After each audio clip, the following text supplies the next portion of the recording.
نضيء بنورنا الدنيا وننشر في الفضاء أملا ونعلي عزم همتنا فمن طلب العلا وصل. بسم الله الرحمن الرحيم. الحمد لله والصلاة والسلام على رسول الله محمد وعلى آله وأصحابه ومن والاه. أما بعد، قال الله تبارك وتعالى في كتابه المجيد والفرقان الحميد: فأعوذ بالله من الشيطان الرجيم. بسم الله الرحمن الرحيم. يا أيها الذين آمنوا قوا أنفسكم وأهليكم نارا. سب سے پہلے ہم رب کریم کا شکر ادا کرتے ہیں کہ رب ذوالجلال نے مجھے اور آپ کو، ہم سب کو ایمان اور اسلام کی نعمت سے مالا مال فرمایا. اللہ رب العزت نے ہمیں امت محمدیہ میں پیدا فرمایا، اور امت محمدیہ یہ آدم علیہ نبینا علیہ السلام سے لے کر آج تک جتنی امتیں اس دنیا میں آئی، ان امتوں میں سب سے افضل ترین امت ہے.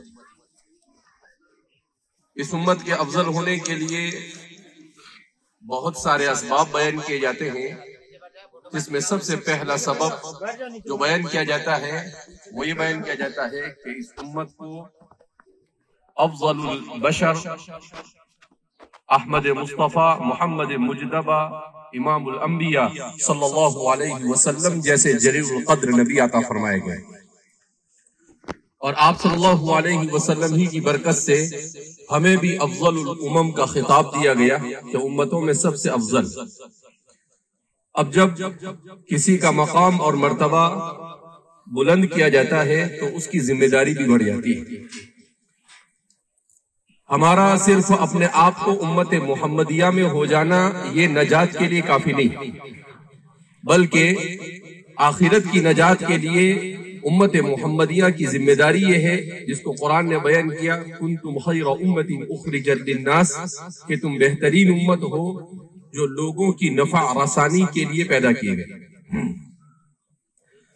ہم 15ویں صدی ہجری اور 21ویں صدی عیسوی میں زندگی گزار رہے ہیں.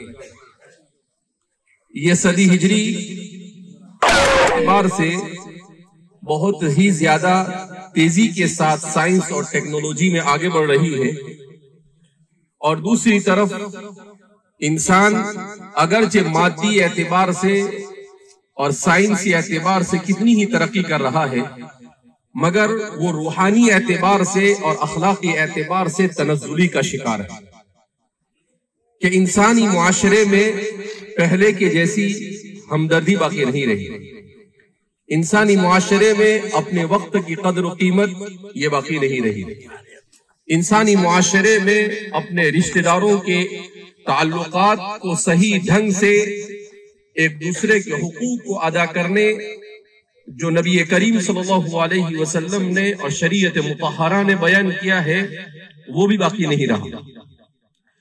تو انسان چاہے مادی اعتبار سے، سائنسی اعتبار سے کتنی ہی ترقی کر لے، مگر اگر اس کے اخلاق اچھے نہیں ہیں، اگر اس کا کردار اچھا نہیں ہے، اگر وہ ایک دوسرے انسان کو عزت اور احترام کے ساتھ نہیں رہتا ہے، وہ تہذیب اور تمدن کے ساتھ نہیں رہتا ہے، تو اس صورت میں یہ ساری کے ساری اس کی ترقی کسی کام کی نہیں. لہذا اس بنا پر سب سے زیادہ جس چیز کی ضرورت ہے ہمارے معاشرے کو، وہ ضرورت اس بات کی ہے کہ ہمارے اندر جذبات ہے، مگر اپنے جذبات کا صحیح استعمال، کہ ہم اپنے جذبات کا صحیح استعمال کہاں کریں. ہم اس بات کو سمجھنے کی کوشش کریں کہ ہم آخر کیسے اپنے معاشرے کو نبی کریم صلی اللہ علیہ وسلم کے زمانے والے معاشرے میں تبدیل کر سکتے ہیں.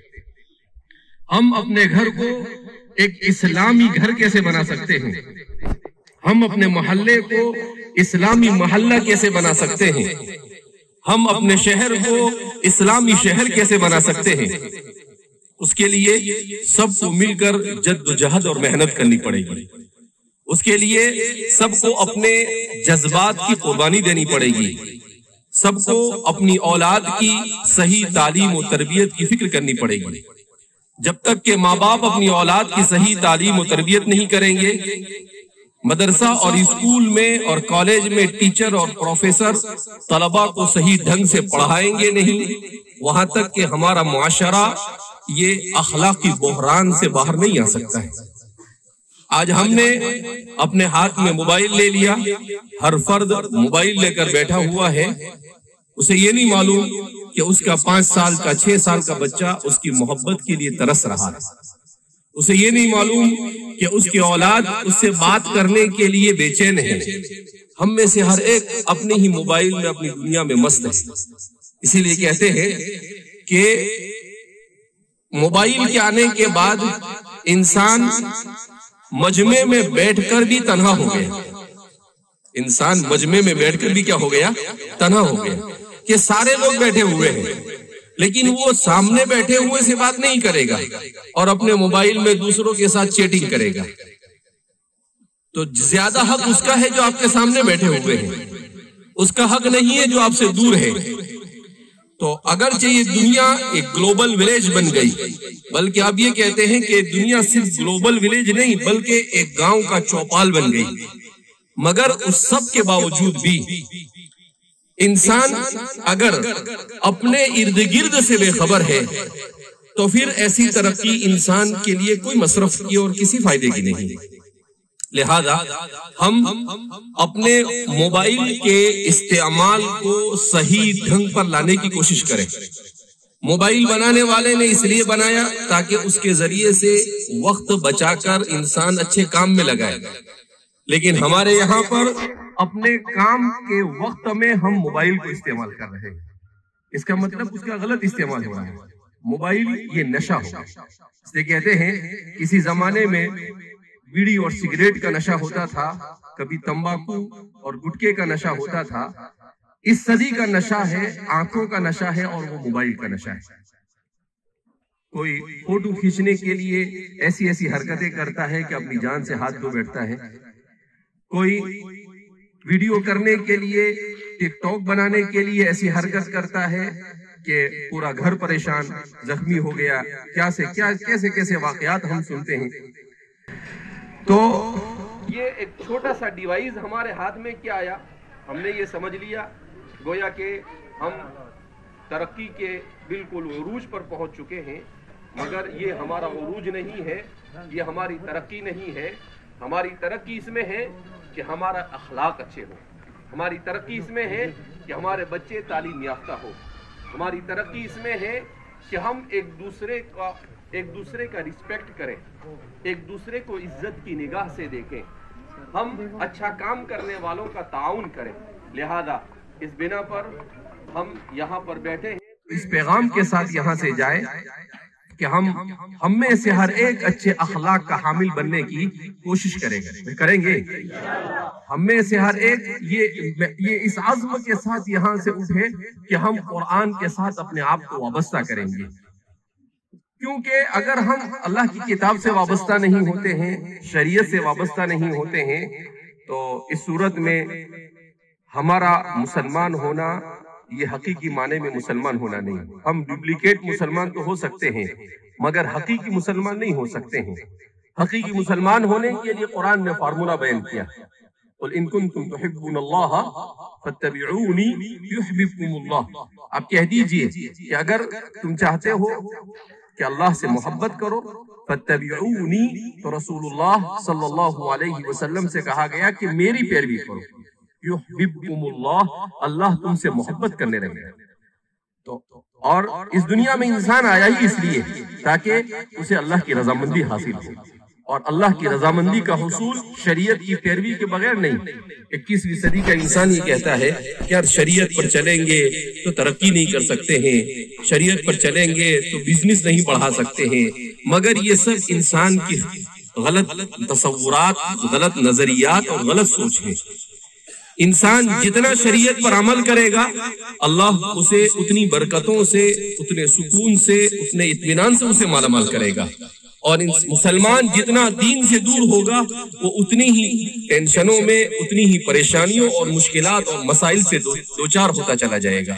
لہذا اس بنا پر ہم اپنی شریعت کو سمجھنے کی کوشش کریں، ہم اپنے آپ کو عمدہ کیریکٹر کا حامل بنائیں، ہم اپنے نوجوان کی صحیح تربیت کرنے کی کوشش اور فکر کریں، اور اللہ اپنی زندگی کا مقصد اللہ رب العزت کی رضامندی ہے۔ اللہ کی رضامندی کے لیے ہم کیا کر سکتے ہیں اس کی کوشش کریں، اپنے بچوں کو پڑھانے کی کوشش کریں۔ ہم اپنے بچوں کے ہاتھ میں موبائل نہ دیں۔ ہم نے اپنے بچے کے ہاتھ میں 12ویں اور کالج کرنے سے پہلے موبائل اس کے ہاتھ میں دے دیا، اس کا مطلب یہ ہے کہ ہم نے اسے جہنم کے گھڑے میں ٹکیل دیا۔ خسرت دنیا والآخرہ، نہ وہ دنیا کا رہے گا نہ آخرت کا رہے گا۔ اس کو سمجھائیے کہ بھئی آپ کی یہ عمر موبائل کی نہیں ہے، آپ کی یہ عمر، آپ کو کیا ضرورت ہے؟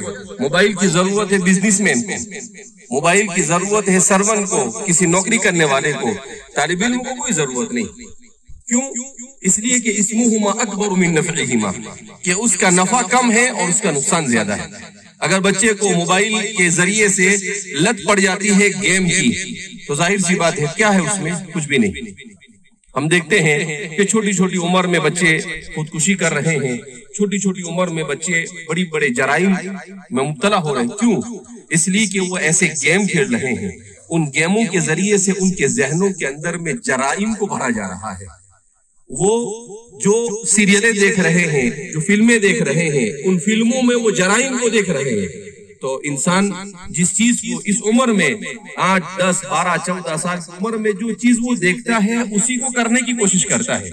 تو اب ظاہر سی بات ہے وہ غلط چیزوں کو دن بھر دیکھیں گے تو اپنی زندگی میں اسی چیزوں کو کرنے کی کیا کریں گے؟ کوشش کریں گے۔ لہذا ہم اپنے گھروں میں سیرت کی تعلیم کریں، ہم اپنے گھروں میں قرآن کریم کی تفسیر اور حدیث کا درس دینے کی کوشش کریں، تو ہمیں اس کے لیے جد و جہد اور محنت کرنی پڑے گی۔ جب تک کہ ہم جد و جہد اور محنت نہیں کریں گے وہاں تک کہ ہمیں کوئی پھل نہیں مل سکتا ہے۔ اللہ رب العزت ہم سب کے یہاں پر جمع ہونے کو قبول فرمائے۔ اللہ ہم سب کو اپنی اولاد کی صحیح تعلیم و تربیت کی فکر کرنے کی توفیق